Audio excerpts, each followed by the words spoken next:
Eh bien bonjour à tous messieurs dames, j'espère que vous allez bien, c'est Fukio. Aujourd'hui on se retrouve, on est le 3 janvier 2024. On est un peu tôt sur la revue d'actualité comme d'habitude. J'ai envie de vous dire, et ça va être ça pendant un bon bout de temps, voire toute l'année. Puisqu'effectivement il est 19h30. Donc voilà, les marchés européens ont clôturé, mais les marchés américains risquent de pas mal bouger. Le CAC 40 qui est à moins 1,58%, on est à 7411 points. Grosse chute, on a quitté les 7005, on est redescendu aux 7004.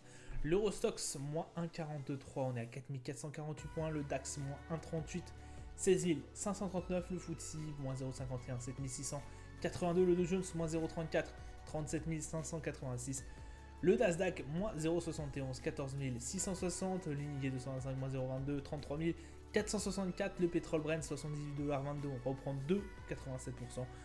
Le 11 d'or, 2034$, moins 1,20. Euro USD, 1,091. Le Bitcoin, 82 780.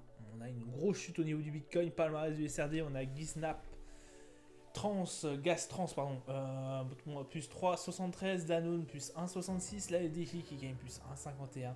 Au niveau des plus fortes chutes, on a ALD qui perd moins 5,96, Worldline moins 6,66 et Alstom qui chute à près de 9,90%. Que s'est-il passé aujourd'hui? Beaucoup de choses. Déjà, on a un retour sur les 7400 points, comme je vous ai dit. Grosse chute au niveau du CAC 40. On a aussi la bourse de Paris qui est en train de corriger forcément, parce qu'on est à 7400 points et qu'on était à 7500 et quelques points hier.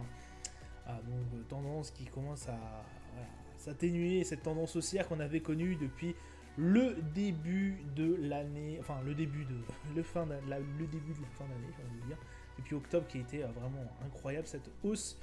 Et là, écoutez, elle est en train de s'estomper, on est en train de diminuer un peu, on est en train de reprendre notre souffle, peut-être pour aller retrouver des sommets encore plus hauts.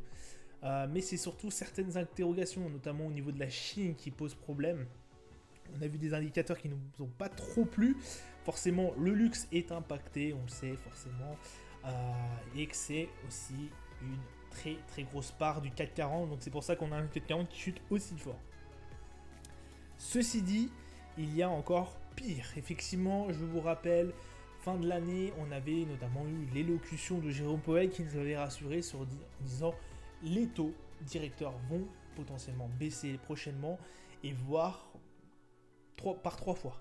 Voilà. On prévoyait 3 séances de baisse de taux, pour desserrer un peu, pour libérer un peu les marchés, enfin libérer les taux.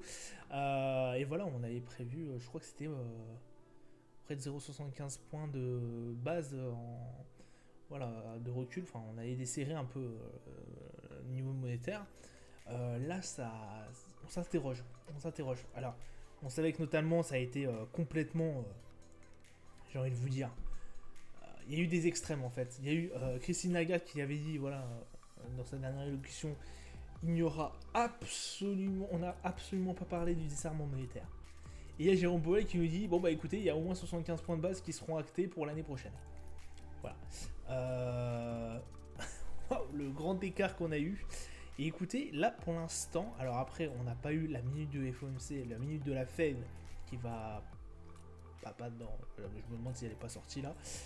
Il va pas tarder en tout cas, peut-être à 20h. Je crois que c'est à 20h. Donc voilà, on va savoir un peu ce qui s'est dit sur la dernière réunion de la Fed. Mais en tout cas, on a un grand écart. Et on a aussi un soupçon sur effectivement ce desserrement. Est-ce que, effectivement, Jérôme Powell aurait potentiellement trop parlé? Ce serait peut-être un peu trop avancé. Et je pense que c'est aussi ça le problème. C'est qu'il s'est un peu trop avancé et qu'on a eu des marchés qui ont été vraiment absorbés par cette annonce. Et que pour l'instant, rien n'est acté et on ne sait pas trop. Il faut quand même rester assez prudent. Calendrier d'annonce économique, aujourd'hui, on a eu le Jolt qui a été moins bon que ce qu'on attendait. Un ISM qui a été plus fort, mais qui potentiellement peut faire. En fait, c'est l'ISM aujourd'hui qui n'a pas trop plu, alors que le Jolt, lui, dans son ensemble, ça a été. L'ISM qui reste quand même assez fort et mieux que ce qu'on attendait. Plus fort que ce qu'on attendait. Minute de la Fed, minute de FOMC, pardon. Minute Fed dans 30 minutes. Donc j'aurais fini cette review, je suis désolé. Demain, on aura les taux d'inflation au niveau français qui vont tomber. Je crois qu'on a aussi l'espagnol qui tombe. Taux d'inflation... Non, on n'a pas l'espagnol. Ah, bon, écoutez, on n'a pas l'espagnol. On n'a pas l'espagnol, pardon, autant pour moi. On a le taux d'inflation allemand qui tombe à 13h. Voilà, au niveau de l'Europe, ça risque un peu de bouger aussi. Voilà, en tout cas, ce qui nous attendra pour demain au niveau des marchés. Alors, au niveau des marchés, c'est une petite douche froide, j'ai envie de vous dire. Donc, les 7005, on a un peu eu du mal. On a eu du mal à, voilà, se retirer, à réussir à aller plus haut que les 7006. Pour l'instant, on est vraiment bloqué là-dessus. On a été tapé les 7004, en tout cas aujourd'hui. Pour l'instant, on est en train de... Voilà, on est en train d'un peu sauver la face des 7400 points. On est remonté 46 au niveau du RSI. Donc on chute en dessous quand même de la moyenne au niveau du RSI. Un MACD qui commence à s'affaisser un peu. Bon, ça reste grossièrement, je vais vous dire, assez bon dans l'ensemble. Pour l'instant, on est toujours sur une petite hausse. Là, voilà, ça peut être une petite respiration. On pourrait même éventuellement aller chercher, aller chatouiller un peu les 7300 points. Cela m'effraie pas tellement. Après, si ça commence à baisser assez fort, ça risque d'être un peu plus complexe. Le Brent, alors le Brent, hélas, je n'ai pas réussi à avoir le trade. Écoutez, ouais, effectivement, il y a une très très belle baisse. On était même allé chercher en dessous des 75. Bon, c'est pas pour moi pour ce trade en tout cas aujourd'hui. Ça veut pas dire que j'arrête, hein, forcément.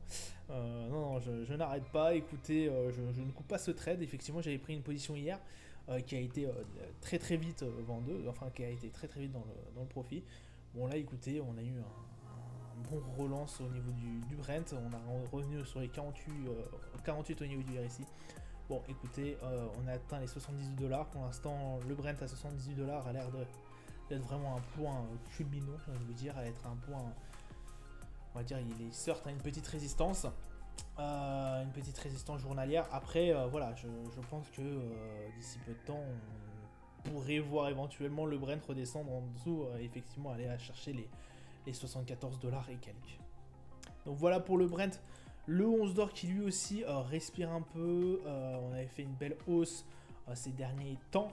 Alors quand je dis ces derniers temps, c'est déjà il y a quelques semaines. On a eu quelques zones de baisse et là on est retourné à 2035$. Écoutez, je reste toujours sur une potentielle tendance haussière au niveau du 11 d'or, mais faut-il rester quand même toujours prudent sur cette hausse. Et écoutez, 51 au niveau du RSI, on avait quand même un RSI qui était aussi à plus de 60, donc bon, voilà, il faut au bout d'un moment temporiser et faire respirer le marché. Donc pour l'instant, rien d'inquiétant comme le 11 d'or.